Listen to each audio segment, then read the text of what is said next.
Assalamu alaikum everyone. I hope you are all doing well. Welcome to the Dynamic Law Association. आज हमारा contract act 1872 का chapter number 10 है जिसमें हम rectification वाला टॉपिक डिस्कस करेंगे। सेक्शन 196 टू 200 तक आज हम डिफाइन करेंगे। So let's start our topic. Ratification. Ratification का मतलब होता है अप्रूवल, मीन्स मान लेना। सेक्शन 196 है right of person is to acts done for him without his authority effect of rectification.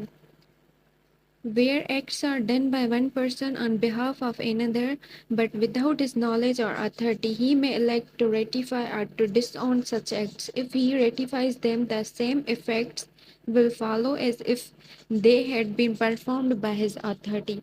इसमें है कि अगर एक बंदा जो है किसी और बंदे के बिहाफ पर, मीन्स के प्रिंसिपल के बिहाफ पर कोई एक्ट करता है, लेकिन उसकी नॉलेज के बगैर, उसको नॉलेज ही नहीं होती और उसने उसे अथॉरिटी भी नहीं दी होती, लेकिन फिर भी वो काम करता है, तो जो प्रिंसिपल है उसको रेटिफाई भी कर सकता है और डिसऑन भी कर सकता है, मीन्स कि अप्रूव भी कर सकता है और रिफ्यूज भी कर सकता है। जब वो रिफ्यूज कर देगा तो उसका कोई भी इफेक्ट नहीं होगा, लेकिन जब वो उसको रेटिफाई करेगा तो उसको ऐसे ही सेम इफेक्ट होगा उसका, जैसे कि उसने उसको अथॉरिटी दी थी उसको परफॉर्म करने के लिए। मीन्स कि अब प्रिंसिपल और जो एजेंट है उन पर वैसे ही लाइबिलिटीज आएंगी जैसे कि कॉन्ट्रैक्ट ऑफ एजेंसी में आती हैं। Next section is 197. Ratification may be expressed or implied. Ratification may be expressed or may be implied in the conduct of person on whose behalf the acts are done.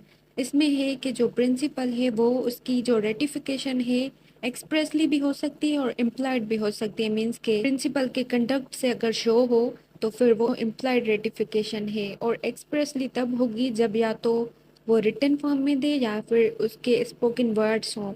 Next section is 198. Knowledge required for valid ratification. No valid ratification can be made by a person whose knowledge of the facts of the case is materially defective. इसमें है कि valid ratification के लिए knowledge का होना बहुत ज़रूरी है।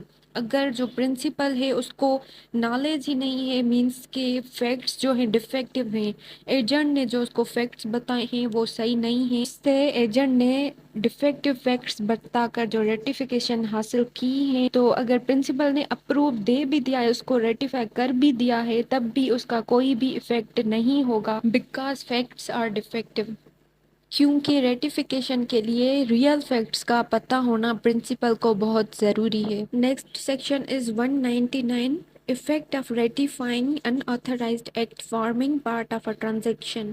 A person ratifying any of unauthorized acts done on his behalf ratifies the whole of the transaction of which such act formed a part. इसमें है कि जो एजेंट के एक्ट्स हैं, अगर प्रिंसिपल उनको अप्रूव कर देता है, लेकिन उसके जो एक्ट्स हैं, वो जो काम कर रहा है उसमें कुछ अनऑथराइज एक्ट्स भी हैं। फॉर एग्जांपल उनकी जो गुड्स हैं उसमें लीगल चीज़ें भी हैं और इलीगल चीज़ें भी हैं, लेकिन अगर प्रिंसिपल ये नहीं कह सकता कि मैंने सिर्फ लीगल पार्ट को जो है अप्रूव किया था, तो यहाँ पर ऐसा समझा जाएगा कि प्रिंसिपल ने ऑल ओवर रेटिफाई कर दिया है। ऐसा नहीं कि वो किसी एक पार्ट को रेटिफाई करे और जो दूसरा उनका इलीगल वाला पार्ट है उसके लिए वो कहे कि मैं लायबल नहीं हूँ, मैंने रेटिफाई नहीं किया, तो वो दोनों उनके लिए लायबल होंगे और उसको ऐसे ही समझा जाएगा जैसे कि प्रिंसिपल ने उसको रेटिफाई किया था। आज के हमारे लेक्चर का लास्ट सेक्शन है 200.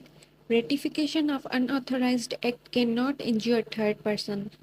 An act done by one person on behalf of another without such other person's authority, which if done with authority would have the effect of subjecting a third person to damages or to terminating any right or interest of the third person, cannot by ratification be made to have such effect. इसमें है कि जो agent principal के behalf पर कोई भी act करता है उसमें कोई भी ऐसा एक्ट नहीं होना चाहिए, प्रिंसिपल को किसी भी ऐसे एक्ट के लिए रेटिफिकेशन नहीं देनी चाहिए जिसकी वजह से जो थर्ड पार्टी है उसको कोई डैमेज पहुंचे या फिर उसके जो इंटरेस्ट हैं, राइट्स हैं, वो टर्मिनेट हो जाए। मींस के थर्ड पर्सन को कोई भी डैमेज नहीं होना चाहिए। That's all. Thank you so much for watching. आगे के और सेक्शंस देखने के लिए चैनल को ज़रूर सब्सक्राइब करें। अल्लाह हाफिज़।